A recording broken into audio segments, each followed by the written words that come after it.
兄弟们，你们见过猪跳水的表演吗？太空人圈养了大量的小猪佩奇，一会给大家表演一个猪跳水。这群家伙真是又丑又脏。小白先给这群猪崽子们洗个澡，然后要给这群家伙喂点吃的。大早上的感觉，猪吃的都比我吃的要好啊！就在猪崽子吃饭时，告诉大家一个重大事件：机评论都进入3.5版本了，多代的人机评论1.0，长按评论区点击表情即可发出。然而网友们并不觉得满足，人机评论3.0腾空出世，只需要长按评论区双击表情即可取消后摇。本以为这是最先进的版本，没想到3.5双手配合版本更是炸裂。右手长按评论区，左手选择表情，右手快速点击一下并长按即可评论。不过你们玩归玩，闹归闹，可千万不要在我这学习人机评论3.5进行轰炸。我这里可是干干净净的评论区，不然等我一会回来，还以为自己爆火了。地面怎么破裂了？兄弟们，这是一只蜘蛛啊！我去，怎么钻进猪崽子的体内了？我尼玛，猪崽子变成猪八戒了！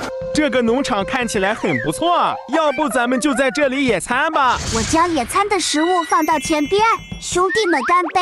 太空人出事了！小白，发生什么了？这不是猪刚烈啊！这家伙破坏了我们的野餐。今天必须教训他！猪刚烈，看看哥哥的忍者飞镖，再给他来个魔法球！不好，又是这种虫子，这家伙好像又变身了。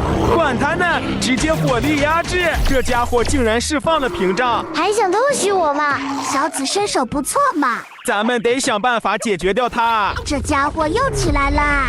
将这铁钩子给他斩断！大意了，让这家伙给偷袭了，我必须得加大火力了。这次他的屏障不行了，大家小心，感觉危险就在周围。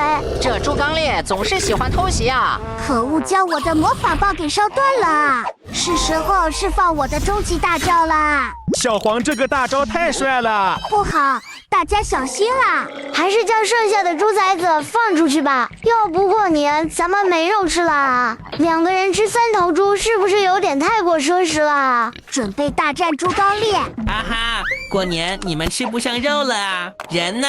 人哪去了啊？内鬼，我可是忍者啊！你这只臭猪还想偷袭我？我去，哪来的猪刚烈啊？你以为这就能将我解决掉吗？解决怪物还得看我啊！我早就等着收拾你了。该死，我看不见东西了啊！